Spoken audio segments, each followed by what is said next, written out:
signs that it could be time to fire your financial advisor. Ooh. It's a sign of the Them's times. fighting words. Them's fighting words. Yeah. I'm Heather Branch. This is John Hicks, financial advisor, founder of J. Hagan Capital. We are here to share with you. I'm not. I'm just the person that helps to the microphone. John, you're the one with all the degrees. Oh, come now. You're the brains of the entire operation. Fake news.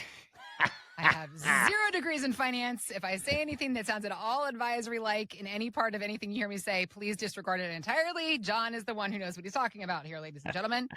RetirementSolutionShow.com is the website and where you can go to begin the conversation with John and his team at J. Hagan Capital about the many questions that you might have if it just begins with, well, I've got a guy, but I don't know, do I need to switch? How do I begin to figure that out? They can show you what you need to be looking for. We're going to speak to that here a little bit as well. We've also got links posted in the show notes, or again, it's retirementsolutionshow.com.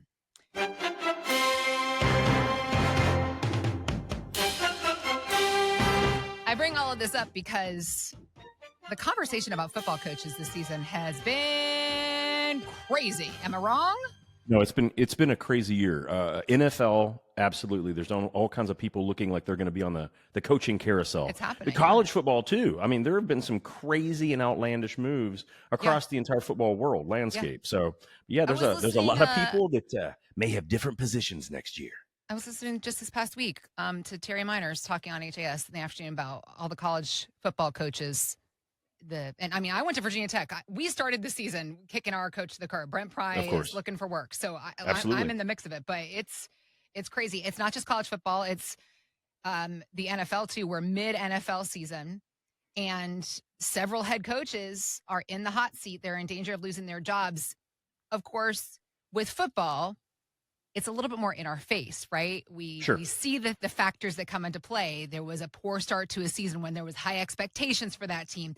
There is a consistent losing record. It's been a while since the team has been to the playoffs. Sure. Just regular scores on a board. Very much in your face and easy to understand when it's going well or not. Now, thinking about having a financial advisor, a lot of us, for obvious reasons, would look to that person as a retirement coach of sorts. Sure. And how do we know if it's actually going well? Because financial ease is a real thing. A lot of us might say, I don't know. I think it's going well. So this is where I want to ask you, are there signs that we can look for that say, well, it might be time to quote unquote fire your financial coach and move on to somebody else?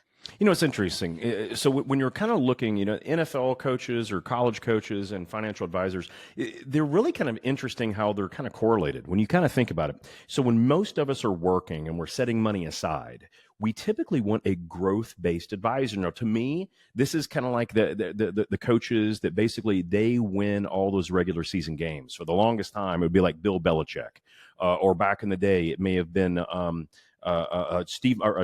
Madden, was a great coach for the Raiders back in the day, right? Yeah. They just win a lot of games, and that's great to get you to that point. Now, when we get to the point where we've been saving all this money and saving all this money and saving all this money, and this would be like the equivalent of the playoffs, right? Yeah. Or the college playoffs or whatever it is, we probably need a guy that can win the big games. This is one of the biggest things about Franklin, who was recently fired from Penn State midseason. This is one of the greatest football coaches of a long time. Now, here's the problem, though. Penn State didn't like the fact that he couldn't win the big games. He couldn't win the big games against the people that they wanted to beat, and they kicked him to the curb. Now, this guy turned Vanderbilt into a college football juggernaut. They were always the doormat of the SEC, and the guy not only did an incredible job there, he went to Penn State and won a ton of games, but he didn't win the big ones. Yeah. And that's what we're talking about when we have all this money saved and we have a financial advisor and he can somehow get us there. But unfortunately, somehow we don't feel like we can be retired. Made it to the Super Bowl and we don't feel ready to play. It's like the Buffalo Bills. They made it to the Super Bowl how many times, and how many times have they never won? And when it comes to retirement, we get one shot. Yeah. If we run out of money or we can't create the income we want to live the way we want, then unfortunately, that's kind of like losing, because we either have to work longer than we want to, or we can't live off of the amount of money that we would like to, or we just don't quite have enough. And is that coach's fault? Not necessarily. This is often when we want a different coach, right? So I'm a Kentucky basketball fan, and I root for Louisville too. I'm not a bandwagon jumper. It's just they both have great programs, but for different reasons, right? Yeah. John Calipari somehow got the best talent in the world, but I'll be danged if he could not win the big games. The last big game he won was in 2012, and that's why he was gone. Yep. Now, they didn't technically fire him. He left. But the point is that UK fans were just mad. The guy could not win the big game. Basically, he couldn't get him through the retirement process. That's the whole point. Mm-hmm. So many of us, as we're growing our money, we want the guys that can give us growth and opportunities. That's really great. But once we're thinking 3 to 5 years for retirement, or this is when you're playing, say, oh my gosh, we got a winning record. We have a shot to really not only go through the wild card, we could get to the Super Bowl. Do we have the right coaches that can win the big game? Do we have the right talent? Do we need to put different players on the field? Do we need to make some last heroic trades in the tail end of the season so that we can make sure we win? This is often what I'm talking to folks and say, hey, even if you've been doing it on your own, when you're 3 to 5 years from retirement, this may be an opportunity where you actually start interviewing people to find out, do they have what it takes to get you not just to, but through the next phase, through the retirement. Okay. And it's kind of like if someone ever climbs a mountain, if you ever climbed Everest, you typically have 2 guides. You really do. You have the guy that gets you up the mountain, and you have a completely different guide to get you down, because the skills are completely different. The terrain is different. Yeah. The talent levels and what we need to be talented in are different. Plus, when you've gotten to the top, you're tired. You are so tired to come down. You have to exercise more caution. So often when I'm talking to people about financial advisors, say, hey, the guy's been really good. We were in NVIDIA and we were in Facebook and we were in all this stuff that went through the roof. It's great. It's like, awesome. How's he going to create your income plan? How are you being tax efficient? What does your CPA say about that? How can we be certain that if anything happens to you, that your surviving spouse won't have to sell some of this stuff and put her in a worse situation, and on top of that, potentially have a higher tax bill? All of those things are things we didn't have to worry about when we were just making money. Basically, that first coach that got us up there. But now everything changes. We got to figure out, can we develop the right amount of income? Do we have the right amount of protection to protect all that money? Or could it potentially be gone from a market calamity, or we're over concentrated in too much of one type of asset, or we're not diversified properly, or it can't create income, or it's in the wrong bucket and we have to spend twice as much money in taxation because it's just in the wrong bucket? All those things often require different skill sets. So that's where I would say maybe that when you're getting ready to really consider 3 to 5 years for retirement, maybe you need to hire or consider hiring a different coach. It doesn't mean you could have the greatest guy in the world, but he may not be the right one to get you down the mountain or get you to that Super Bowl game, but have a real great chance of winning. Okay. Looking again for signs, for indicators that it might be time to switch, besides from some of the obvious points that you were pointing out here. Yeah. Let's talk about what some of those are. And perhaps somebody says to you, they just bump into you. You're at a party for the girls, and somebody says to you, Tanya, I've got this guy. How do I know if he's the right guy? What are 3 questions that I should ask this guy that could tip me off that it's time to move on? Yeah, so if you have done a great job saving, so if you've saved, let's say, $750,000 or more, and you own mutual funds, you do not have the right guy. Because if you have saved that kind of money, you are paying way too much in fees without question, whether you pay him anything or not. Mutual funds are unbelievably expensive compared to other alternatives. That's number one. Number 2, they're tax inefficient. You cannot do anything to hedge a phantom tax bill from a mutual fund if you have that in taxable accounts. As a matter of fact, we just had a gentleman that came in. He had these mutual funds for 25 years. And he had about $4 million in mutual funds, and about $3 million were gains. Here's the problem. He has to pay taxes every year, Heather, on capital gains, and he has to pay taxes on income that those mutual funds spend off.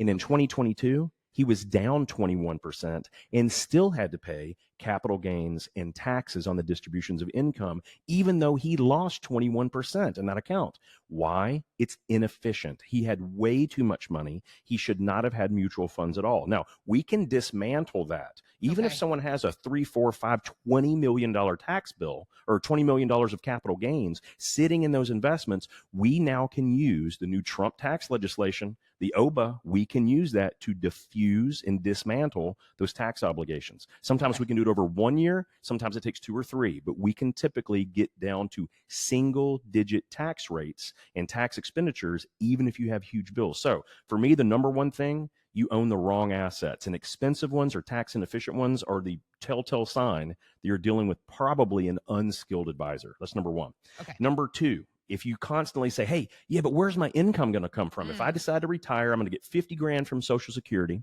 and I'm going to get $5,000 in interest from my bank accounts. Where's the other 50 grand that we want to spend? Where's it going to come from? And if he says, hey, we're just going to pull 3 or 4% a year from this diversified, high quality portfolio, guys, you need to have a written income plan, an actual definitively, granularly written income plan to say what exact asset in what exact bucket is going to pay you in years 1, 2, 3, in years 4 through 20, and then assuming that we live longer than that, how can we make sure we're keeping up with inflation for years 20 plus? Okay. Those are big ones. Income plans are huge because if we don't have the right income plan, chances are we're being tax inefficient and we could potentially run out. And that's what no one wants to do. The third thing and the last thing is if they are not working with a CPA, working with your CPA, if they don't have CPAs on their staff and you've saved $1 million or more, you are being underserved.